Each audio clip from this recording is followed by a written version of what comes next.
নমস্কার শ্রোতা বন্ধুরা, আমি senior consultant orthopaedic surgeon doctor Nirmal Deb. আসুন আজকে একটা খুব কমন কোয়েশ্চেন আনসার দিই যে আমার আসলে রোবোটিক নি রিপ্লেসমেন্ট সার্জারিটা কী হয়। রোবোটিক ব্যাপারটা আপনারা অনেকেই জানেন, কিন্তু আপনারা ক্লিয়ারলি জানেন না যে রোবট কী করে, রোবটের কাজ কী, বা রোবোটিক নি রিপ্লেসমেন্ট আসলে কী।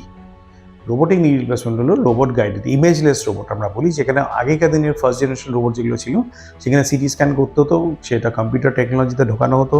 কম্পিউটার রোবটটা সেইগুলো ম্যাপ করে সিটি স্ক্যান করে সেরকম করে একটা ডেটা তৈরি করে দিত, সেটা দেখে দেখে আমাদের কাজগুলো করতে হতো। আমি যেটা করি সেটা হচ্ছে জনসনের রোবট ভ্যালি সিস্টেম 4।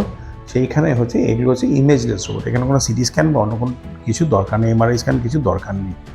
এর মধ্যে ট্র্যাকার্স থাকে, মেশিনটা স্ক্যানারটা একদিকে থাকে, ট্র্যাকার্সটা পেশেন্টের বডিতে লাগানো হয়ে যায়, আর কম্পিউটার স্ক্রিনটা আমার অন্যদিকে থাকে, অপর দিকে এক্স্যাক্টলি অপোজিটে।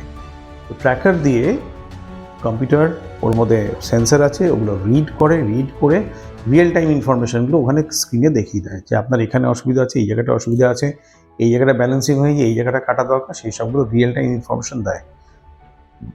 সেইটা দেখে আমরা প্রিসিশনটা, অ্যাকিউরেসিটা, যে কম্পিউটার স্ক্রিনটা আছে সেইখানটা আমরা ডেটাটাকে ফাইনালাইজ করি, একটা ফাইনালাইজ করবো, ফাইন টিউনিং করে ওটা ফাইনাল করা হলো।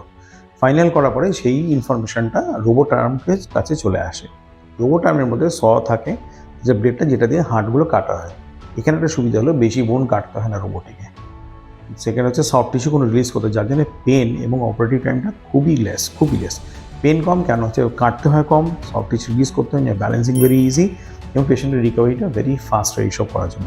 এগুলো সর্ট অফ পেশেন্টের জন্য একটা কাস্টমাইজ সিস্টেম একটা হচ্ছে, এক একজন পেশেন্টের জন্য এক এক রকম ইনফরমেশন দেয়, সেই ইনফরমেশনটা আমরা ফিট করে সেই হিসাবে আমরা নিড পেশেন্টটাকে এগোই। রোবোটিক আর্মটা দিয়ে জাস্ট বোনগুলো প্রিপারেশন করে বোন বেডটাকে তৈরি করে দেওয়ার পর আমরা ওয়াশ করে ফাইনাল ইমপ্লান্টেশন যে কম্পোনেন্ট জাস্ট আমরা সিম্পলি লাগিয়ে দিই একবার ব্যালেন্সিং চেক করি ফাইনালি যে সব ঠিকঠাক আছে কিনা। সেটা রোবটের কম্পিউটার ওখানে গ্রাফ দেয়, গ্রাফের মাধ্যমে দেখা যায় যে হ্যাঁ সব কিছু ব্যালেন্সড আছে, অ্যালাইন্ড আছে। আর রোবটের সব কিছু কম্পোনেন্টের সাইজ, কতটা কী লাগবে, কতটি কাটতে হবে, সব কিছু ইনফরমেশন দিয়ে দেয়।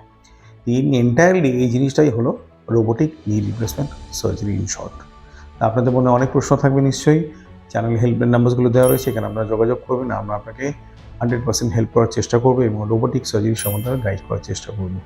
আজকে শোনার জন্য অসংখ্য ধন্যবাদ। Thank you. নমস্কার।